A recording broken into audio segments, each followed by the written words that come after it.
Wow. Nana mo mga back up o, mga gwapa kayo. Shout out dahil ni sa mo mga young people sa Rojas. Hi guys, Jesus loves you guys. Kuyog ta, langit. Kuyog ta!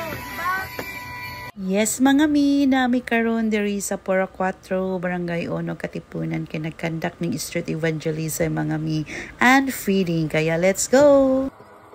Yes mga mi, sa matag adlaw nga lumalabay nakita nato nga nagkalanlain ang mga nawong nga tong makita sa tong palibot no. Ang uban malipayon, naguol o daghan ang gigutom.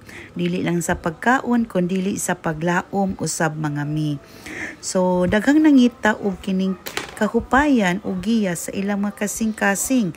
Kini ang street evangelism mga mi, usa kini ka buhat sa gugma og kaluoy mga mi. So pinaagi niini no, makashare ta sa word of God. Dayon din hipod na po'y mga kanta, pagdayig sa Ginoo, o mga pag-awit diha sa Ginoo. Dayon na po'y mga testimonies mga mi. O diri pod nagyoy pagwali, dili gyud mawala ang pagwali sa kaluwasan kay gusto gyud nato no nga ang kabubuton gyud sa Ginoo nga mapaabot gyud sa matag usa nga kasing-kasing kinabuhi ang kaluwasan ug ang pulong sa Ginoo mga mi.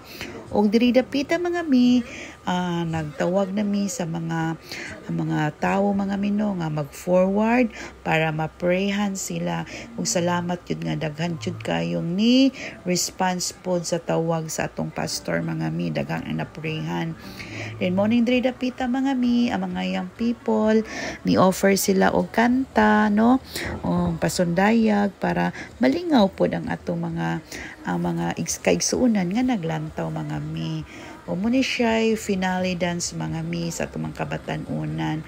Salamat jud kayo sa mga commitment aning mga tumabatan-on mga mi kay bisan init kayo mga mi, wala ra gyud taw ni sila reklamo para lang gyud sa buluhaton mga mi. Enjoy jud kayo sila pagsayaw no, pagsayaw para sa kahimayaan sa Ginoo mga mi. O dirita mga mi, nag-prepare na mi para sa to ang feeding kay nahuman na naman ta. So let's go mga mi. For today's video guys, maghatag tags na kay humanata sa atong mga food. Yes, human na mi sa mo, so sunod-sunod lang mi ni ma'am. Mag-distribute na mi sa mga snacks. Ug salamat kayo sa Ginoo mga mi nga ang among gi-prepare nga mga snacks wala yun nagkulang, but naapag daghang sobra mga mi. Ug daghang yung mga bata ug mga tawo nga nakadawat ani nakakaon mga mi ug nag-enjoy sa panalangin nagikan sa Ginoo mga mi. Ug salamat kayo mga mi sa inyong pag-uban kanako. And God bless. Bye bye.